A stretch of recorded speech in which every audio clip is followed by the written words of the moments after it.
The suspect, we are told, got out of his car, jumped off of the bridge and into the Rio Grande River, and then swam into Mexico. I don't know how far of a drop that is. Clearly a very good drop. This man did not want to be caught, swam into Mexico. We understand Mexican authorities did also come very close to the border of the bridge as well and have been involved in the search for this suspect on the Mexican side of the border. This, again, still a developing story. We are trying to piece together some of the basic facts on this in terms of exactly what precipitated this chase. Let me show you something.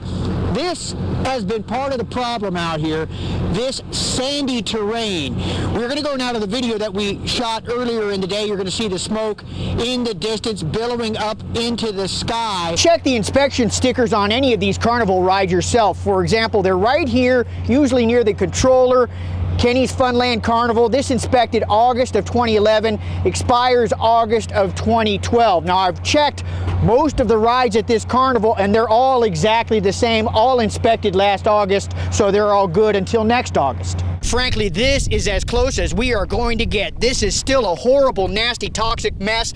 It's smoking, it's burning, it's fuming. We can taste it, we can smell it, it's burning our eyes, and it's not just us. There are some folks that are half-mile away. They've been breathing this for 24 hours. So the area is almost perfectly made for smuggling. It's got landmarks, trails, and with all this brush and all these little side trails here, plenty of places to hide. So it's bad enough that, as you can see, Mrs. Moore said she clearly did not want a smart meter and she has one, but as if to add insult to injury, right next door, they still have one of the old analog meters. Zoller's family says after he left the bar, he tried to walk home maybe about a mile or so through this neighborhood to get to his mother's house, just a couple of houses from here.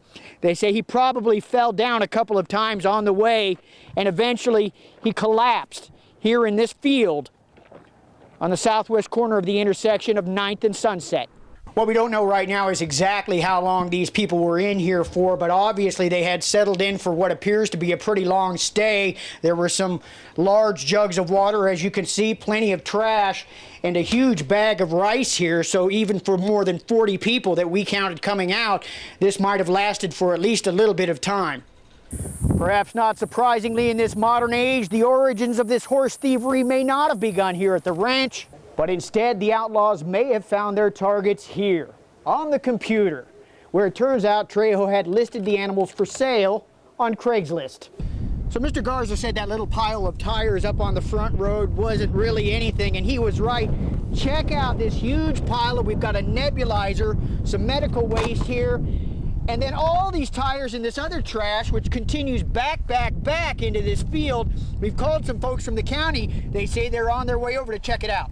I'm Kirk Chason in the Edit Bay, working on a story about a Mission woman still trying to get her car back from a repair shop. About 2 months after she paid $1,800 for a transmission, the woman says she's still getting the runaround from the shop owner. Yo lo tengo aquí desde agosto. No tiene que ver. Yo le voy a arreglar su... En 15 días... Yo tengo que pedir ride. En 15 días le voy a tener su carro listo. This is Carmona's repair shop in Mission, but hold on a second. Let's go back to the start.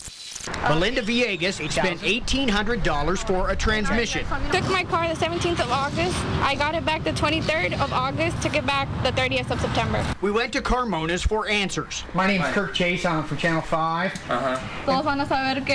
Everybody's going to know that you didn't fix my car and they won't bring their car here anymore. Eso es bien para usted. Is that good for you? And you think with that it's going to end well? Carmona says he has to order the transmission. I got a Mini Coopers. I got all BWs, you know? Yeah, all BWs. you got guys working on I got a new Jettas. We drove the car with Villegas. So it's that first bump, right? Yeah. It's kind of the first one I can sell. I know there was a little problem there. Villegas says the ride gets worse as she drives the car more. It's frustrating, it's annoying, it makes me really angry. Trabaja bien, no trabaja It seemed bien. okay, yeah, I mean, for the most part. You know, again, there was a little bump there. I mean... You know, yeah. Carmona says he will find another transmission to put into Villegas' car. You wouldn't still be... So Villegas now waiting another 15 days to get that transmission. We'll stay on top of this one, let you know how it turns out. Live in the Edit Bay, I'm Kirk Chason. They travel by the thousands from South Texas and other parts of the country every year.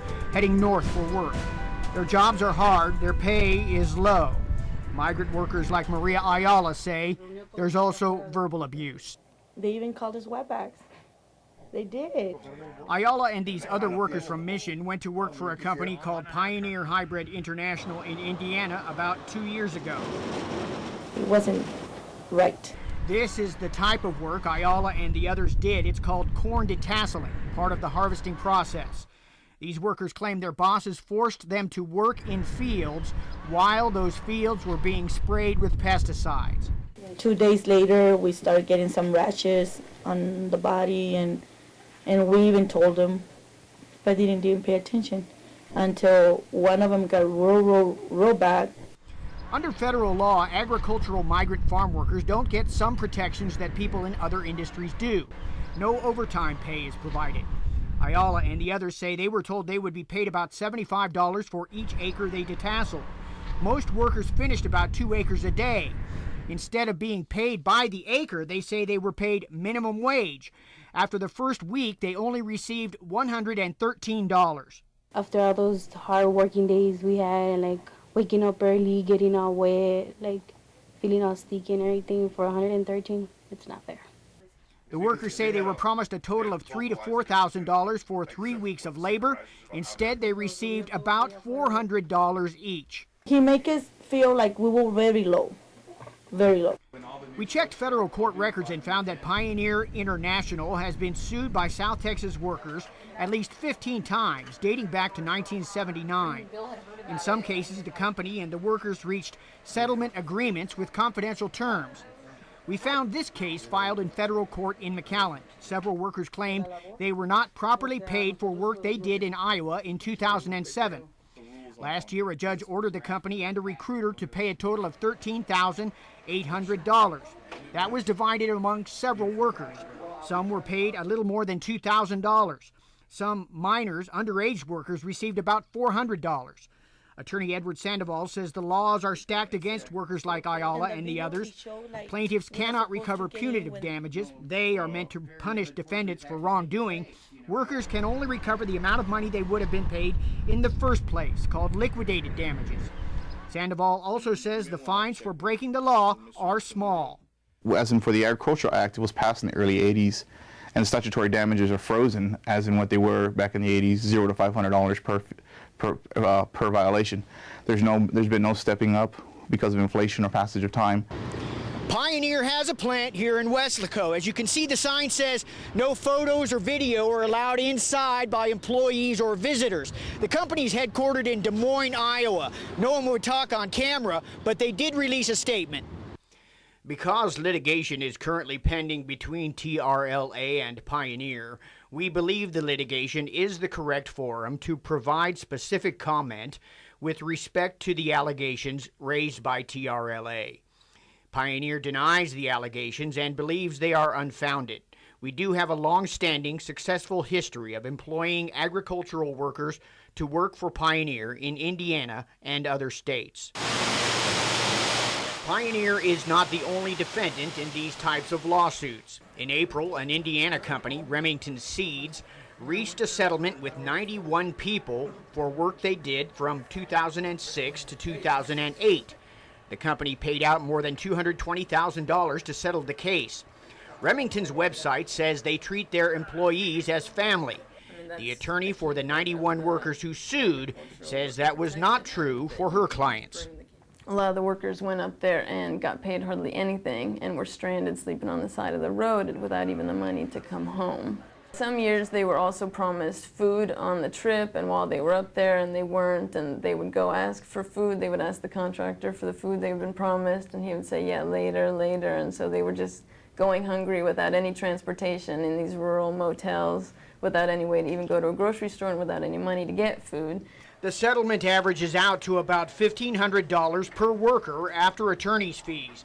While Remington does not have a plant in Texas, a judge ruled that workers can sue them in Texas federal courts because the company maintained continuous and systematic contact with the state. Remington released the following statement through their attorney. Remington Seeds utilizes independent contractors who employ in excess of 1,500 migrant workers each year who work in fields where Remington's corn is being grown, and 99% of them have had no complaints and enjoy the experience. Most of the contractors' workers come year after year to work in fields where Remington's corn is being grown. A judge also ordered recruiter Abel Mendoza to pay the workers $337,000 in the Remington case. Welch says they are trying now to locate him to collect. Genevieve and her 9-year-old daughter Quintana are spending Christmas in this tiny room. How long have you been staying here? 11 days. Okay. How do you like it here? Is it okay? Not really. You would rather be in a house, huh? Yes. Quintana is a Justin Bieber fan and has dreams of her own. Why are you studying drama? Because one day I want to be an actress.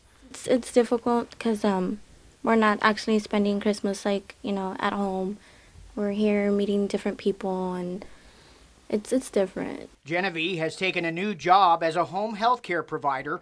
She's trying to save up money for an apartment. We brought Quintana something from the Channel 5 toy drive. Okay, well, it's something educational.